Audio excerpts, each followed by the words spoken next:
O yan mga mariwala pa di. Tara na, samahan niyo ako na may pagkaabalahan naman tayo. Hindi tayo puro chismis lang. At tayo nga wala akong magawa sa aking buhay. Itong natumbang kahoy ng saging ang ating pagtitripan. Ito naman wala pa tayong may iuulam ngayong for today's episode mga mariwala pa di. Kaya itong saging na lang ang kainin natin. Bulinaw na lang. Guys, sa hirap ng buhay ngayon, you have to be resourceful for this.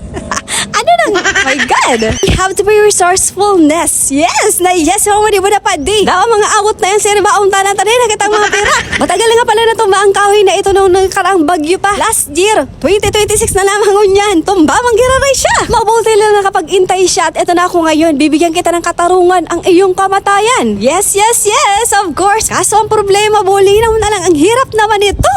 Oh my goodness, mauubos ito ang ating pinamahawan. Bulinaw na lang. At dahil hindi naman natin mapapakinabangan itong outside ng sanga ng dahon. Sanga ng dahon, katawan ata madi. My God. Ang kukunin lang dyan natin mga madiwada pa di is yung ubod niya o yung malambot na part. Grabe naman kung pati na matigas na part ng katawan ng saging, kakainin pa natin. Grabe na pagtios gayod. Dahil parang nasa slow motion bablo yung tayo mga madiwada pa di, binilisan ko na para matapos na ito. And finally, after 1,030,000 seconds mga madiwada pa di, nakuha ko na ang malambot na part ng katawan ng saging na ito. At dahil hindi pa ako nakontento dyan, medyo kasi matigas pa ang part na yan, tatanggalin natin ulit siya. At in fairness naman talaga mga madiwada pa di, kahit matagal lang natumba ang kahoy na ito, kahoy, etong katawan ng saging na ito, pwede pa siyang pakinabangan. At yung part nga na yan mga madiwada pa di, malambot na siya, kaso gusto ko pang mas malambot gaya ng aking katawan. Sabi, madali na lang siya tanggalan kasi malambot na nga. Pero yung katawan niya, Jesus Maria Joseph, maubusan ako kihinangos, bakit tagason ba yan? At tinikman ko nga ito mga madiwada pa di, masiramon, as in, kulang na lang suka.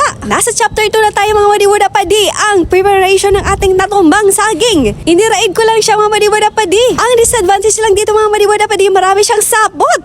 My goodness. And fast forward na mga madiwada pa di, yan lang ang nakuha natin. Marami pa sana siya, kaso baka kasi error ang mangyari sa trial and error natin, kaya subok lang muna tayo. Nilagyan ko na nga ito ng bunay ni Padi. Isang piraso lang yan mga madiwada pa di, kasi gagawin ko itong okoy. Next, nilagyan ko na ito ng bawang at sibuyas. At para mas crispy ang ating ukoy, kinamitan ko ito ng crispy fry. Hindi ko na siya lalagyan ng asin kasi medyo maalat na itong crispy fry. At next naman ang paminta. Yes, haluin para mag-blend na ang kanilang mga flavors. At nang nahalo ko na nga ito mga madiwada pa di, nagpainit na ako dyan ng mantika para diretso na itong iprito. Burger patty sana ang gagawin ko dito mga madiwada pa di, kasi wala naman akong burger pan o yung tinapay. At kung nandito ka lang mga madiwada pa di, as in, ang sarap ng amoy niya. Amoy rice, charis. Simpleng ingredients lang mga madiwada pa di, pero solved na ang tanghalian natin. Dahil ka nagad magugutom digdi sa Pilipinas sa daw agad awot, pwede nating sibain yan, charis.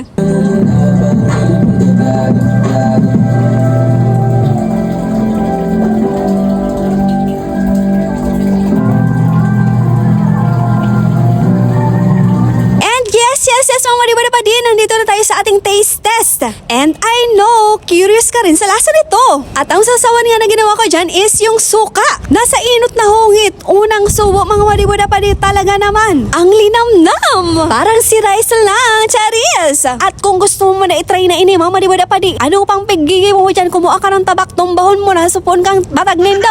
Onyan nem! At natapos naman ang araw na ito na na-practice natin ang ating pagiging resourcefulness. Yes.